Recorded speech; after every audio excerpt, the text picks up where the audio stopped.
Brad? Okay. Ang atong open forum 30 minutos ra mahumantag 12:45. Unang pangutana. Kining gihabak sa mga SDA. Pwede ba nganlan? Kining gihabak sa mga SDA nga ang sulod sa habak nila is Salmo 91. Pangutana, occult ba ni? So ang tubag ana matawag gihapon as siyag superstitious belief. Nganuman tungod kay bisan tuod o gigamit nila ang pulong sa Biblia kanang Salmo 91 pero gituuhan manggod na sa uban nga nagani uban ana nga kun imo kuno nang masag-o labi na ang Latin nga translate kantong version ana di kuno ka madutlan og bala, di kuno ka madutlan og paakon kag banakon. So wala may sugo ang simbahan nga kanang mga teksto sa Biblia himuong habak. So mao nang dili dautan unta na nga pagampo pero ang matawag na to ang panghuna-huna sa gagama ana nahimong occult nga nahimong kanang superstitious. So mao na nga kasi kasa gyud sila ana kanang gahimo ana. So mao na nga dili gyud na siya angay natong sundon. So karon pa ko kahibaw bro Leo nga naday mga habak ng SDA. No, duro pangatakis Katoliko o tropod. Salmo 91 ang gigamit. So, nag-follow up siya, Brad. Mingon siya, Brad, sala man pagdawat og kwarta gikan sa politiko. Yes, miangkon siya, Brad, nga sala. Pangutana nako, niduol kog politiko og nidawat og kwarta, tinuod gid pod. Pero ako man gibayad sa ospital, Brad. Nakasala ba gyapon ko? So kung ang imong pagduol sa politiko kay kanang nangayo kag cash assistance tungod kay naa man siya ga trabaho sa gobyerno katungdanan man intaw na sa mga opisyales paghatag og hinabang nato mabutante man tanila o ningbutar man tanila o wala pagkangan nga naa sila sa posisyon naa sila katungod nga mutabang nato labi na og manginahanglan tanila dili na dautan kung nangayo kag assistant nila gawas kung nahitabo na siya panahon sa eleksyon pananglit ning ingon ning duol ka sa politiko panahon sa eleksyon kay na timing pod nga angat eleksyon nga naay nasakit unya ning ingon ang politiko nga sige ako kang tabangan sa kondisyon basta kay ayaw ko kalimte vote buying na siya pero kung ang sa bisan pagpanahon sa campaign period mayor kintahay kung ang kwarta nga iyang gi-release sa imuha gikan sa pundo sa gobyerno labi na sa DSWD bakaha unya wa niya gipamulitika ang mong kwarta way pakapin nga istorya nga ayaw ko kalimte dili na dautan kay iya man ang katungdanan so mao na itubag. Okay. So napabay pangutana?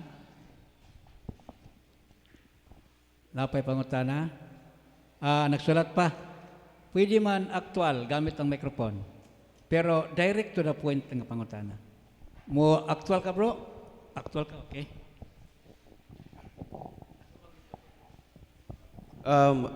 Tapad sa among balay na ay SDA nga tapad ra gyud niya naa sila mga habak lagi ana. Mo contaminate ba na sa amo unyang pag-uli nga unta na alibyuhan naman ang among gipangandoy dire. Okay, ang tubag og nasabtan lang nato ang katekises nga unsa man gyoy protection batok sa evil spirit. Hari tauna.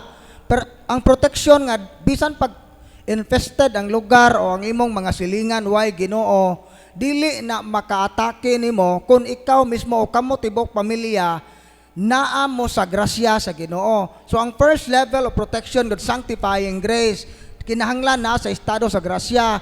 Kung wa makasal ang magtiayon magpakasal para makadawat og grasya, mangumpisal. Unya human sanctifying grace magpractice og mga Christian virtues kadtong mga hakog ug mga tihik di na magtinihik di na maghinakog kadtong mga uwagan adyaw na mo pagbiga-biga adyaw na mo pag-uwag-uwag kay mao nay mahimong pultahan sa yawa kadtong mga nangilog og yuta kung tinuod kang gahinulsol iuli na ninyong yuta inig uli pon makigsitol na ta sa to mga silingan, mao nay protection na to. Then kining proper use of sacramentals, kining mga sacramentals nga gidiscuss ni Bro Leo unsaon pagdeliverance, mao to himuon. Bisan pa og ang imong silingan puro na ungo, puro na wakwak, puro na mamamarang, way daotang mahitabo nimo kay protected man ta sa grasya sa Ginoo. So mao na ito bag. Okay, so muna ito bag bro. Okay, may thumbs up siya Brad. O niya, naay dugang pangutana din ni Brad. Simple kayo, mingon siya, occult ba ang herbal? Occult ba ang herbal? So ato ning klarohon nga moingon gani kag herbal ra gyud nga medicine o paggamit o mga herbal, dili na siya matawag nga occult. Kay ngano man kining mga tanom, mga herbal gikan man in taon ni sa Ginoo. Unya kun pananglit ang tao nga nagpromote og herbal, kung kining tawhana nagtuon gyud siya sa siyensya, nagtuon gyud siya unsaon paggamit ang mga herbal, giskwelahan na niya, ning samot na siya nga angay kanang dili dautan. Kay ngano man na gyud formal study, kanusa man na siya mahimong peligro. Kining mga herbalist kun nagamit kunoy og herbal, pero naay tinagong gahom nga nagpaluyo. For example, nganong naswito man siya nga kini nga tanom maoy tambal aning sakita tungod kay naay daotang espiritu nga ning hatag niyag information mao ni ihaplas, mao ni kuskuso ni hawbo ni unsa-unsa ni paggamit kay pinasa de pud nga abilidad gikan sa mga katigulangan. So mao na nga dili ang herbal maoy dautan kundi ang tao nga nagprescribe nimo nga mo ni buhata tungod kay ang gahom nga iyang gigamit sa pagprescribe og herbal gikan sa daotang espiritu. Divination ang tawag ana, nakabaton siya kaalam o kanang kahibalo sa espiritu nga dili Dios non, dili gikan sa Ginoo. Kung dili gani gikan sa Ginoo, why middle ground ana? O basta gani espirituhanong gahom na nga biyan sa abilidad sa tao, kung dili na gikan sa Ginoo, gikan gyud na sa yawa. Wala na gyoy laing source ana. Mao na ito bag. Okay, dugang pangutana Brad, matod pa din ni okay ra ba muhatag og sacramentals kung dunay mangayo? Yes, okay ra ipanghatag ang mga sacramentals basta i-appeal po ninyo hatag ang inyong nakatunan unsaon paggamit. Kay ug magpatakataka mo hatag ana jawa kahibaw ng tawag unsaon paggamit, masinayop na niya imbes makatabang di na hinuon. So mao na nga kinahanglan nga kita nga mopaambit sa mga sacramentals, ipaambit pod nato ang saktong katisismo, saktong pagtulunan sa simbahan unsaon paggamit ang mga sacramentals. So mao na ito bag. Okay, pwede ra mo nito bag. So ako ning basuhon. Ako ning pasahon, sumala lang sa ako masabot ha, matud pa niya din. Brad, sala ba ang pagpatambal sa Bisaya? Unya, Brad, ang mananambal kay Diyos nun ba ni? O gikan kang Maria ang mga pagampo? So sa una palang pangutana nga okay ra ba magpatambal Bisaya? Og naminaw lang gyud mo ganiha sa ug naminaw lang gyud mo gisabot ug unsay atong nadungog kana gyung tanan nga mga matang sa practice sumala sa Catechism of the Catholic Church paragraph 21:17 kana nga mga practices gidili gyud na siya og supak gyud na siya sa kabubut-on sa Ginoo bisan pa kun ang naghimo ana Dios non, bisan pag madre ang nagbuhat ana, bisan pagpare ang ninghimo ana, kung naa siya ay mga pamaagi nga wa mahisubay sa pagtulunan sa simbahan, dili iya sa simbahan, kundi napasa gikan sa mga katigulangan kana nga mga bansay, balansoyon, mga practices, occult yun na siya. Bisan pag obispo ang ningbuhat ana, kay why si bisan kinsang pare o kanang naay obispo nga mahimong exempted sa sala kung tuyoon niya pagsupak ang kabubuton sa Ginoo. Mao na ito ba? Okay, time check, 11:36. Okay, dugang pangutana, matod pa niya din ni Brad. Brad, nag-deliverance mi sa akong auntie sa iyang newly finished nga balay, bagong nahuman nga balay. Unsay sign anang nakakita mig footprints ba sa bata nga 2 years old nga wala man mi bata. Unsa kuno'y sign sa footprints sa bata? Unsa kuno'y sign na kuno'y nakita nila nga footprints kanang Footprint, tunog o, sa bata. O unsa kuno nga sign Nga walay bata. nga walay bata? Okay, posible nga kung tinuod yun na nga walay bata sa area nga naay footprints nga ning lubong sa simento. So dakong posibilidad nga infested ang maong lugar. Infested kay ngano man dili man jud na mahitabo nga mokalit rag purma ng tunob ana ugway ning tunob. Basta ug tinuod man gani na nga wala gay bata o walay laing tao nga nakasulod ato. Kamo puro mo dagko. Basta wala siya natural explanation, posible na siya nga infested ang lugar. So mao na nga angay gyud nga ma-educate ang mga namuyo sa balay para unsay ilang buhaton nga i-deliverance nila kanunay ilang balay o unsaon po nila na pag unsay mga pamaagi ana. So kung kinsa man gani nangutana ana mas maayo nga i-detalye na sa deliverance minister niyang palis para mahatagan og eksaktong giya unsaon na siya pagdeal kung tinuod man gani nga infested ang balay.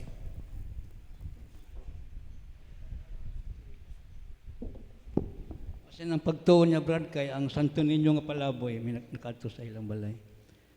Mahimo ba muhatag holy oil laing relihiyon para buyag? Abanyos. Gikan nato, Brad, muhatag siya og oil sa laing relihiyon para ibanyos. Pwede ba daw muhatag? So kung willing siya nga mangayo, for example na siya gibati nga sakit, unya nakadungog siya nga ang sakramental sa simbahan nakatabang sa uban. Unya sa iyang kahimtang bisag di siya Katoliko, willing siya nga mogamit niini, pwede kayo nga imo nang ihatag, tudloi lang siya unsaon paggamit. Unya kay ngano man usahay gamiton sa Ginoo ang mga sacramentals pagkabig sa uban. Kay gani daghan kayong labi na taga Mindanao, nangari direk Bohol, di mga Katoliko, mga Baptist ning uban, SDA, nya naay mga sakit nga way findings. Kung gusto silang magpa-deliverance o mogamit sa sacramentals, amo nang ihatag, amo nang tabangan. Pero among prangkahan nga kung gusto gyud kag hingpit nga kaayuhan, mao na nga mo embrace ka sa Katoliko nga pagtuo, pero dili ka na mo pugson, ikaw ang mo decide. So mo na nga daghan kayong mga hitabo na gani wa na kanang kumbensira. So, ila na ng kabubuton nga gitandog sila sa grasya sa Ginoo pinagi sa mga sacramentals. Pwede siya basta siya ang nangayo. O siya ang nangayo, siya willing ba nga kanang naay og di ba ka nakakita kag sign nga murag open ra po siyang modawat kung pananglit imong tagaan. Kay ang tuyo ana kay kung ihatag na nimo nga dili siya willing o napugos siya, posible nga iya nang ilabay. Mo bitaw ning ingon si Kristo, ayaw ihatag ang mga butang sagrado sa mga iro kay paakon lang kanila. Ayaw ihatag ang mga butang bala, ang mga perlas o mga balaang butang ngadto sa mga baboy kay tunob-tunuban ra nila. So bot ipasabot, masayang lang. Pero kung nakita niyo nga willing ug andam mo dawat o gamiton nila, ihatag kaysa pamasin na lang nga pinaagi ana makabig siya o mabalik sa saktong pagtuo. Mao nito bag.